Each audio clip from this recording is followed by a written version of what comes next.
Nick Fuentes tells exactly how he feels about Donald Trump, the Republican Party, and the perspectives that they've taken out about him over the last few months and just over time in general. He talks about the Epstein files, how the GOP claims to be propping themselves up by suppressing a white nationalist, Nick Fuentes himself. And despite all of this, he explodes with popularity with a narrative of a bigot and a psycho. Let's hear him out. Let's see what he says as he lets loose on Trump and MAGA. Let's run it. Suggestive. It talks about sharing secrets with Epstein, about enigmas. And, given all of the symbolism surrounding Epstein and the stuff he was involved in, it's troubling. It's disturbing to say the least. And anyway, as you all know, the letter, the existence of the letter was made known to us back in July. At that time, Trump and Vance vehemently denied that this was authentic. JD Vance goes on Twitter and this is his thing. He likes swearing. He's like a middle schooler that starts saying swear words on the bus to school because their parents aren't around.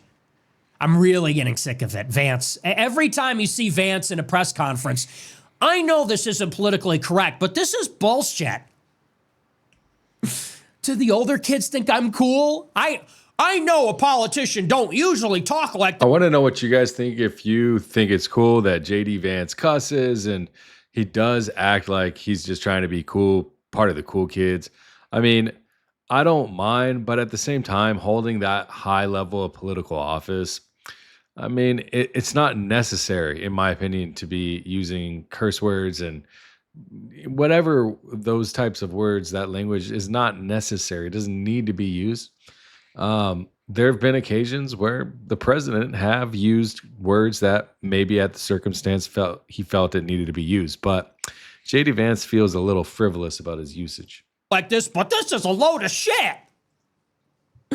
And we're all supposed to go, look, Vance said the shit. He said, fuck. Pay attention because he does this every week. And it kind of loses the effect. If it ever had any effect, certainly it has lost that effect now. It's like every rally he goes to, I know this ain't politically correct, and I'm from Appalachia, but this is a load of shit. And we're supposed to go, oh boy, this guy, he's not like the other politicians. You've never met someone like me. I say shit and ass. They all do this now. Ever since Trump started doing it, Beto O'Rourke does it. Vance does it. I've seen other people do it. It's tiresome. Anyway, just an aside. But Vance, his first response to the publication of the letter by the Wall Street Journal, he said, pardon my French, but this is bullshit. This letter isn't real. And the Trump administration said the same thing, denied the letter exists. Okay, well, now we have it. Now we've all seen it. That's his signature, literally in black and white, from Jeffrey Epstein's book. And it's not surprising. Epstein and Trump were best friends for 10 years. And not only that, but Epstein has a lot of personal artifacts, photos with Trump, with presidents, paintings of Bill Clinton in a dress, George Bush playing with a toy model of 9/11. Is it surprising that Jeffrey Epstein might have a personal artifact from Trump that could be considered embarrassing? Blackmail material, potentially? I mean, we have it. We've seen it. There's a photo of it. It came from Epstein's estate. If it's fake, I mean, I guess that'll come out in court. I don't see why it would be. So we'll talk all about that. It's just shocking, though, the lengths people will go to now defend this. And I'll steel man the Trump defense on Epstein. Look, when you're a rich and powerful person, I'm sure you meet a lot of people like that. And you don't necessarily know who they are. When you're a billionaire socialite, you tend to run in these circles. He knew everybody. Epstein did, and Trump did as well. If you're steel manning, I'm not saying that. I'm saying if you want to give the best possible defense, you say something like he did 10 years ago. I got along with everybody. Maybe I'm named in the files, but I didn't do anything wrong. At this point, if there's nothing there, you wonder why he doesn't just disclose all of it. People are drawing a negative inference anyway. So if there's truly nothing there, by releasing it, it's not going to be a good look, but it's already not. People are already drawing a negative inference by concealing it. So I don't understand why at this point that's not being done. It makes me think there is something in there that's a problem for him. He's definitely telling the truth there. If he doesn't release the files, it's clear that he's obviously trying to hide something. He's protecting somebody, whether it's himself due to embarrassment or due to worse, also other people, billionaires, investors, John Paulson. Okay. This is not an attack on Massey just to be an attack on Massey. This all has a brighter, bigger agenda here. And if you go back and watch my show from July, I know this is the beginning of the show, but I know we're probably not going to get into it. If you go to my show back in July, I've been pretty consistent and said, I actually don't think Trump is guilty of a crime there. Like, I doubt he's on the island. I doubt he's having sex with underage girls. Honestly, I doubt that. Just being honest with you. I don't think that's likely. But the longer this goes on, the less confident I am about that. My initial reaction was he's concealing it to save face, which makes sense. He's obviously not getting away with that. It's dragged on now we're in our third month of it. You have to ask, why not just let it rip? It's already bad. Can it get worse? There's only one way it could get worse, and that's if there's something damning in there. It could be, yeah, I mean, it's been 3 months. Obviously, it's been longer than 3 months. But since the cover-up, the allegations of hoax, yeah, I mean, it's been quite some time. I mean, at the same time, releasing evidence, more files, the lady's not coming out to speak. It's just a little much here. But the one day that I criticize Trump, I'm a conservative influencer. I'm a conservative activist. I'm a hero. I'm a former Trump ally, a key lieutenant of the MAGA movement, right? So transparent. And this is what the media does. It's actually a little instructive because it gives you a little insight into how the media works. Does the media lie? I mean, sometimes they do. Is the media biased? Absolutely. But this is a little insight into the actual mechanistic process. It's kind of like the anatomy of how they operate. The left is set against Trump and the Republican Party and the administration. And so Trump is public enemy number one. If a guy like me is on the far right, if I'm on the right-wing flank of Trump and I'm causing Trump's base to doubt him or for them to doubt his credibility or sincerity, this actually undermines Trump in a way that the left cannot undermine him.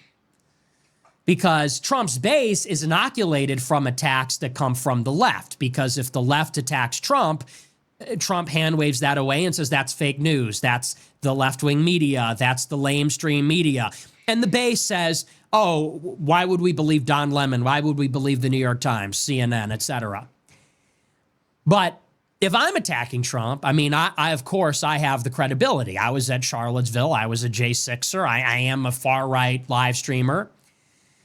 Well, I'm hitting Trump and his base in a vector that the left-wing media could never emulate or replicate. They don't like me. They don't want to understand me. They're not trying to do me any favors, although that might be a knock-on effect. What they want to do, and you see this all the time, they want to fan the cleavages on the right, the divisions on the right to hurt Trump. So if there is an internecine infighting on the right wing, the left wants to exacerbate that. They want to amplify that, to destabilize the right wing, to divide the right wing so that the left can press the advantage. And I fully acknowledge and I fully recognize I think that. it's very interesting because it's true. The segregation of not only the parties, but within the Republican Party, you've got the right, then the alt-right, then the extreme right, and then the MAGA, and then I mean, it's just the boomer, I mean, it's just kind of crazy. So we're having this ultra dissected group on the right now that's starting to get pit against each other. And the Epstein files has a lot to do with that. Nick Fuentes has a lot to do with that. That.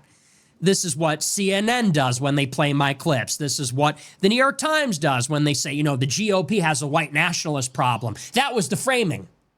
The framing was not that I'm an Israel critic, because I think at this point that's what I'm more famous for. What I have blown up for in recent years is my opposition to the war in Gaza, the war in Iran. That was honestly my biggest criticism of Trump. That informs my critique of the online dissident right, of Vance, of Peter Thiel, of all of it. So it's even interesting in the title. Was the title, you know, oh, there's like the young generation on the right is critical of Israel. Here's their problematic champion. No, the angle was the GOP has a problem with white nationalists. And even in that title, why do you think they said white nationalist and not anti-Semite?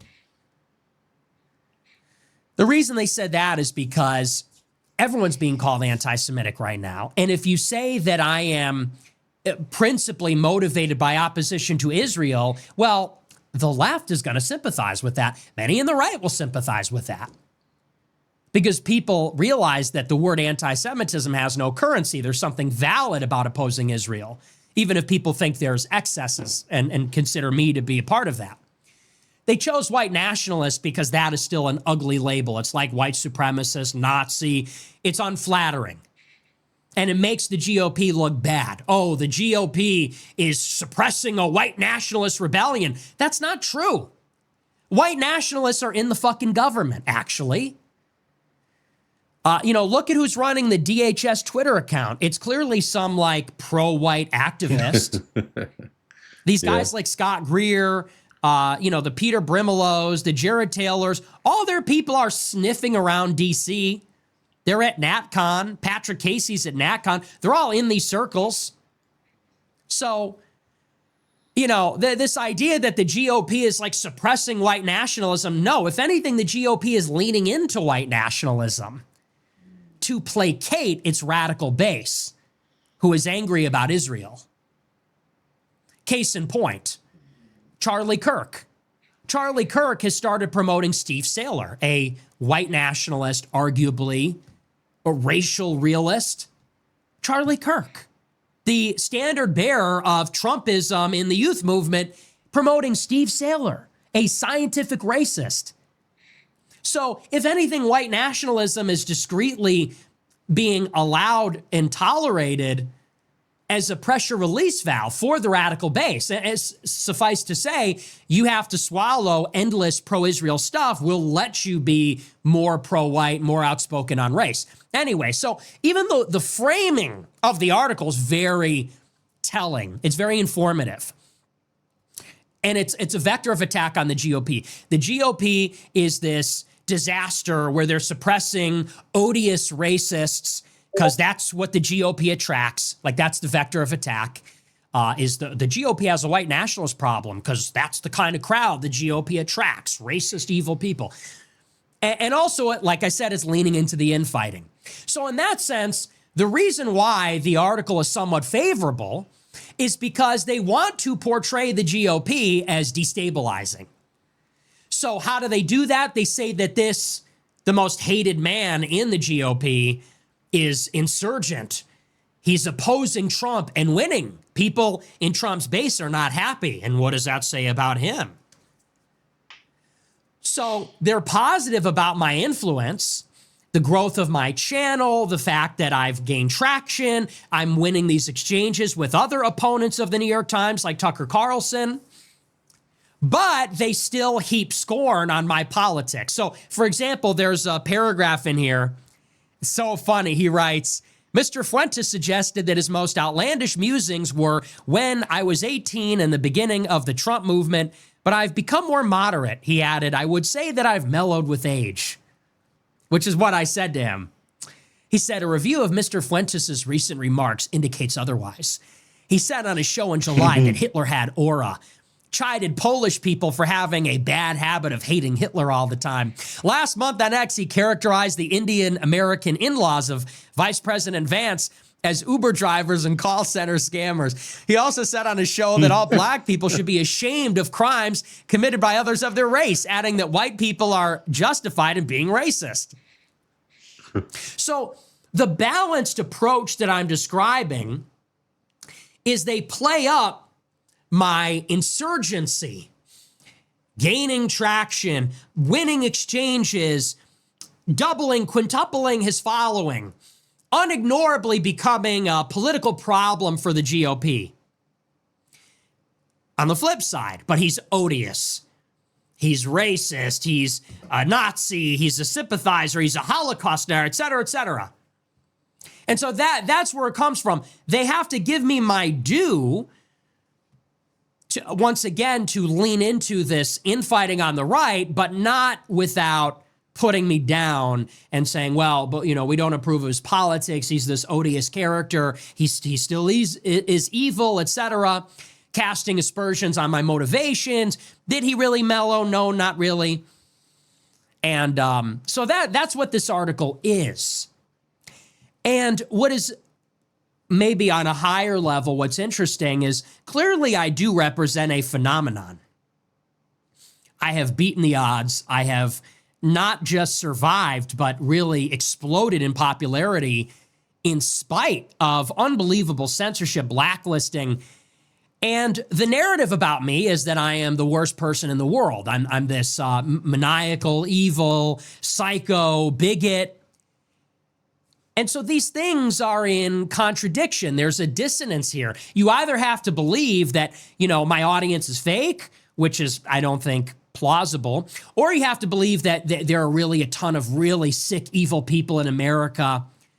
And even respectable people like Dinesh D'Souza will credit me for being thoughtful. Like they must be in my rapture or something, enraptured by me. And the dissonance is, clearly I am doing something that is resonating. And I don't think most people are evil. I think that at this point in time, given the suppression as well as the attention I've gotten, if I truly was despicable, like they say, a long time ago, people would have been finished. If this was really just a shock jock routine, if I was just being edgy for the sake of it or a hateful bigot, I don't think there'd be that much interest in it. Man, is he right? If it was just shock jock mentality, if it was just a fly-by-night thing or a 15-minute of fame, obviously it would have gone by now, but he sticks. And that's the thing, is his words stick with all demographics, with you. That's why you're watching this video. So if you made it all the way through, like, subscribe, hit that notification bell. I appreciate the support. Join the Discord if you want to continue this conversation. I'll see you in the next one. It's your boy Danks. They call me Danks on lock. Yeah. They call me Danks on lock.